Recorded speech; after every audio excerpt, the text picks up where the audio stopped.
Hello everyone, welcome back to Healthy Care. In today's video, we're delving into a fascinating topic, inspired by the insights of renowned health educator Barbara O'Neill, a global authority in holistic healing and natural wellness. Barbara has dedicated her career to educating people about the importance of understanding their bodies, on addressing the root causes of health problems, and finding safer, more sustainable ways to achieve long-term well-being. In the modern world, medications are often seen as the go-to solution for many health issues. While they can provide quick relief, Barbara O'Neill warns about the risks of prolonged medication use. Her approach emphasizes the importance of identifying and addressing the underlying causes of chronic problems, instead of merely suppressing symptoms. Prolonged reliance on certain medications can lead to serious side effects, dependency, and even the worsening of existing conditions. Barbara's advice encourages individuals to think critically about their health choices, and to explore alternatives like lifestyle adjustments, natural remedies, and preventive care. In this video, we'll discuss 5 categories of medications that doctors themselves often avoid taking for long periods, based on Barbara O'Neill's expert guidance. We'll not only explore the dangers associated with these drugs, but also provide insights into healthier, safer alternatives that promote real healing. This video is for anyone who wants to take a proactive approach to their health, understand the potential pitfalls of long-term medication use, and make informed decisions about their well-being. Whether you're currently taking these medications or simply want to learn more, this discussion will offer practical advice that you can implement in your daily life. So, grab a notebook, stay with us until the end, and let's uncover Barbara O'Neill's invaluable recommendations for safer, smarter health choices. 1. Proton pump inhibitors. The 5th and final medication I would avoid long-term is proton pump inhibitors, PPIs, such as omeprazole, which are commonly prescribed to treat acid reflux and stomach ulcers. These medications reduce the production of stomach acid, which can relieve reflux symptoms and promote the healing of ulcers. However, prolonged PPI use is associated with several risks, including vitamin B12 deficiency, poor absorption of magnesium, calcium and iron, increased risk of pneumonia, osteoporosis, and even gastric cancer. Additionally, these medications can weaken the stomach's natural defenses, allowing bacteria and other pathogens to enter the digestive tract. Interestingly, studies show that regularly drinking water can provide temporary relief from acid reflux symptoms, similar to medication use. Therefore, instead of relying on PPIs long-term, it's better to address the underlying cause of reflux, such as being overweight or having poor dietary habits. For many people, lifestyle changes like losing weight and improving diet can be just as effective as medication in controlling reflux. Another concern with prolonged PPI use is the risk of drug interactions. These medications can interfere with the absorption and effectiveness of other medications, such as blood thinners, antidepressants, and osteoporosis treatments. This can lead to serious and potentially fatal complications, especially in elderly patients or those with multiple health conditions. Additionally, studies suggest that long-term PPI use may increase the risk of infection with Clostridium difficile, C. diff, a bacterium that causes severe and potentially fatal diarrhea. This occurs because PPIs alter the natural balance of bacteria in the digestive tract, creating a more favorable environment for harmful bacteria to grow. It's important to note that while PPIs may be necessary for treating certain conditions, such as stomach ulcers or erosive esophagitis, they should not be used indefinitely without medical supervision. If acid reflux symptoms persist despite lifestyle changes, other treatments like H2 receptor antagonists, EG receptor activators, and EGGG receptors, UGGG receptors, can be considered before resorting to PPIs. If PPI use is necessary, it's crucial that patients be closely monitored, and that the dose and duration of treatment be minimized. Patients should be advised not to abruptly stop PPI use, as this can lead to a rebound effect of increased stomach acid production, worsening reflux symptoms. 2. Diabetes medications. The fourth type of medication I would avoid long-term is SGLT2 inhibitors, used in the treatment of type 2 diabetes. These medications block the reabsorption of glucose by the kidneys, causing excess glucose to be eliminated through urine.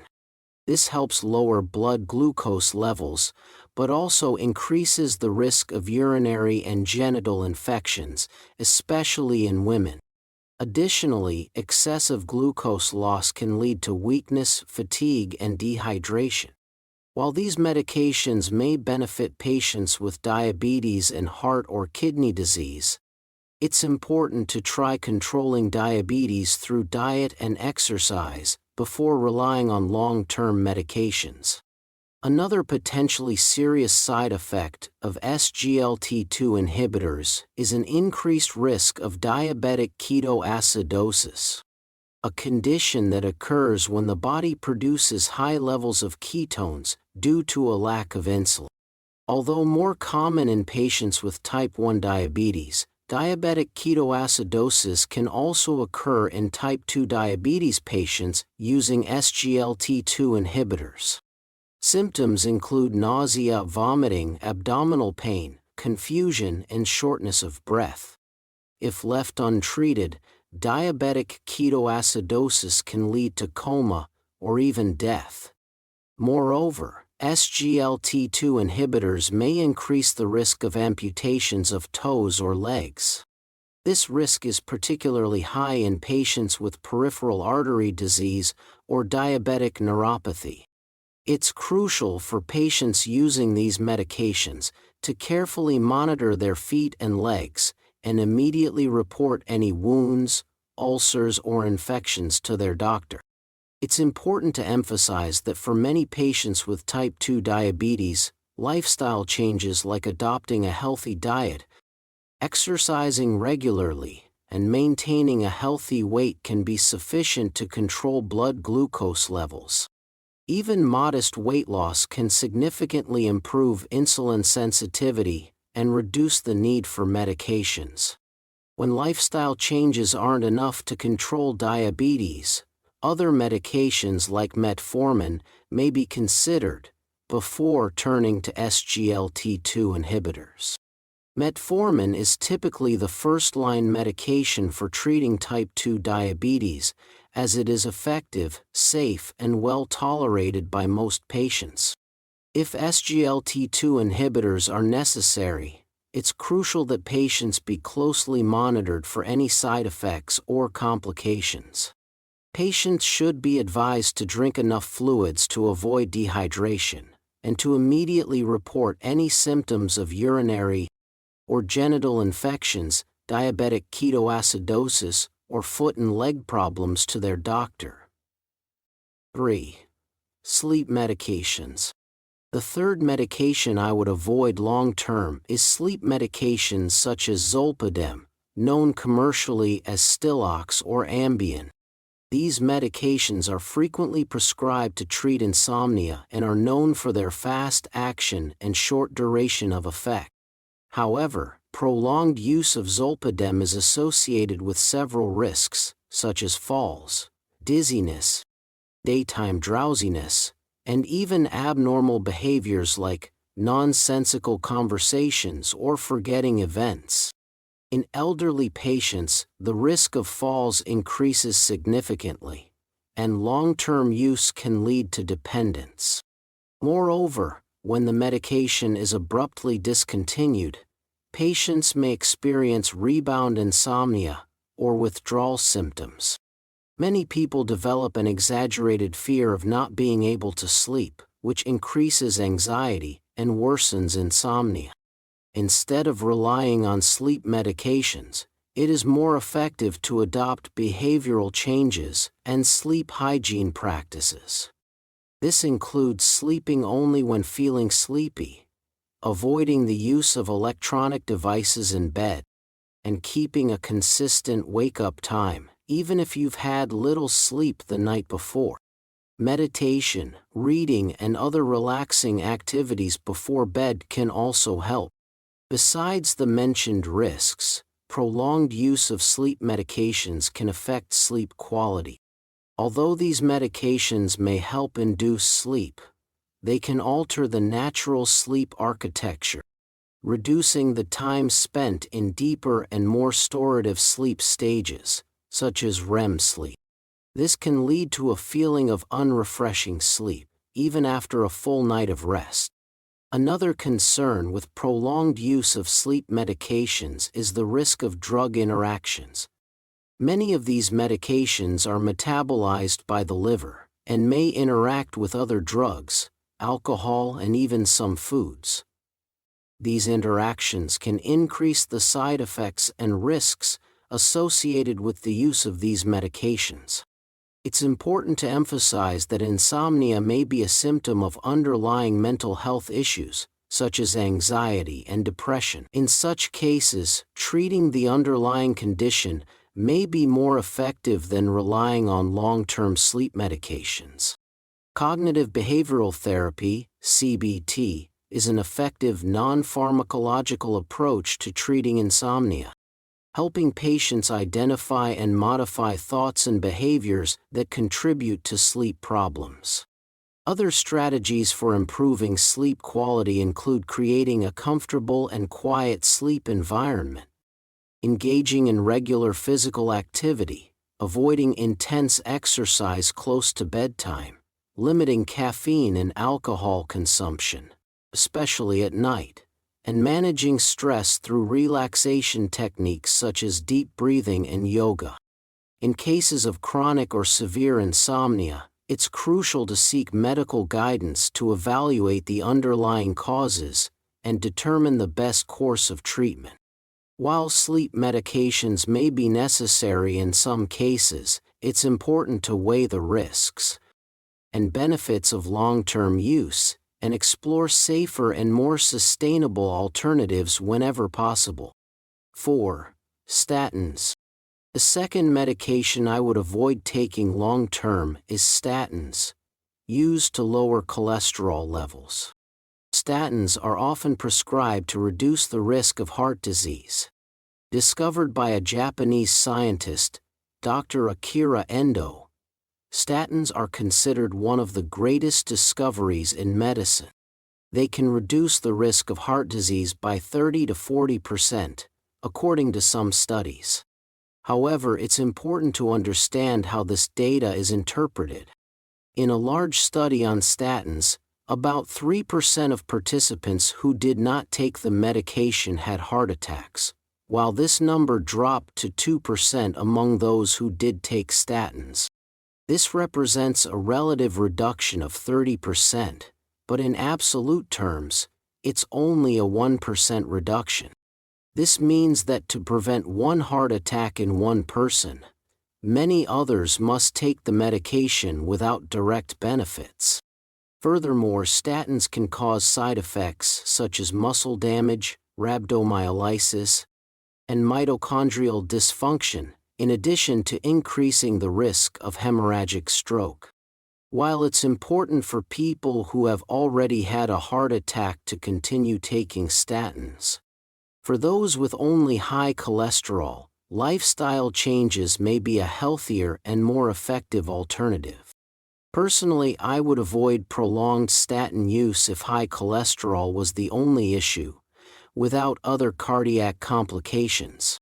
Another potential side effect of statins is an increased risk of type 2 diabetes.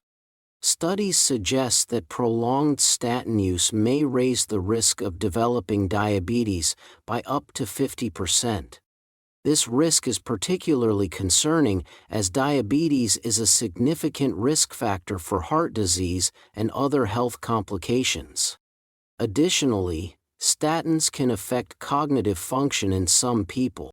Some users report memory problems, confusion, and difficulty concentrating during prolonged use of these medications. While these side effects are generally reversible after stopping treatment, they can be bothersome and affect the quality of life.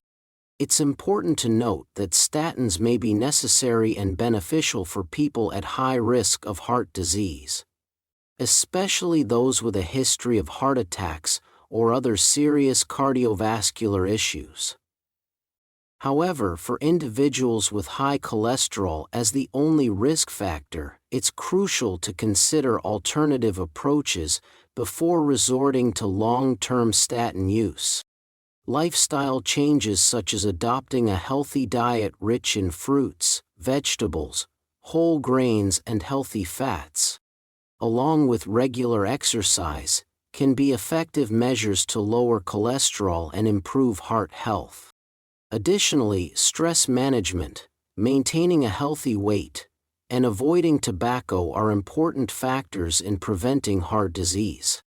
Before starting or stopping statin use, it's crucial to consult a doctor to assess individual risks and benefits. Every person has unique health needs and conditions, and a healthcare professional can guide the best approach to managing cholesterol and reducing the risk of heart disease. 5. Painkillers. First on the list are painkillers, known as NSAIDs, non-steroidal anti-inflammatory drugs, which are the most widely used medications globally. Examples include Loxonin, Loxaprofen, Voltaren, Diclofenac, and Ibuprofen, with some available over the counter. However, using NSAIDs is associated with several risks, such as heart complications. Data from large studies show that prolonged use of these medications can increase the risk of heart failure by about 20%. The higher the dose and duration of use, the greater the risk. Additionally, many of these medications cause gastrointestinal damage, including ulcers and bleeding in the digestive tract. In more severe cases, stomach or intestinal perforations may occur. Most cases of bleeding ulcers are caused by prolonged NSAID use. Another problem with long-term NSAID use is its impact on the kidneys. These medications can reduce kidney function, leading to issues like fluid retention and swelling. Although not all users experience visible swelling, an estimated 5% of people show noticeable signs of swelling. Therefore, it's important to limit the use of these medications and try to address the root cause of pain, such as knee or back problems, rather than relying on painkillers long-term. In addition to cardiac, gastrointestinal, and kidney risks, prolonged NSAID use can also be associated with other side effects, like dizziness, headaches, and allergies. Some people may develop severe allergic reactions to these medications, with symptoms such as skin rashes, difficulty breathing, and facial swelling. It's important to note that while NSAIDs can be effective in relieving pain and inflammation, they don't treat the underlying cause of the problem. Thus, seeking medical advice to identify and properly treat the source of pain is crucial, instead of solely relying on medications to control the symptoms. Safer and more natural alternatives for pain relief include relaxation techniques, low-impact exercises, physical therapy, and acupuncture. Lifestyle changes such as maintaining proper posture, engaging in regular physical activity, and keeping a healthy weight can also help prevent and alleviate chronic pain. In cases of acute pain, or when NSAIDs are necessary, it's essential to follow medical advice and the instructions on the package, respecting the recommended doses and treatment duration. Indiscriminate and prolonged use of these medications can pose serious health risks. So it's crucial to be aware of potential side effects and seek safer alternatives whenever possible. True health starts with understanding and addressing the root causes of our health challenges, not just masking the symptoms with medications. While there are times when medications are necessary, making lifestyle changes, such as eating a balanced diet, exercising regularly, and managing stress, can significantly improve your overall well-being and reduce dependence on long-term treatments. At Healthy Care, we believe in empowering you with the knowledge to make informed decisions about your health. If you found this video helpful, don't forget to like it and share it with friends and family who might benefit from this information. For more practical tips, expert advice, and engaging discussions on how to live a healthier life, make sure to subscribe to our channel and turn on the notification bell so you never miss an update. Let's build a healthier future together. Thank you for watching, and we'll see you in the next video.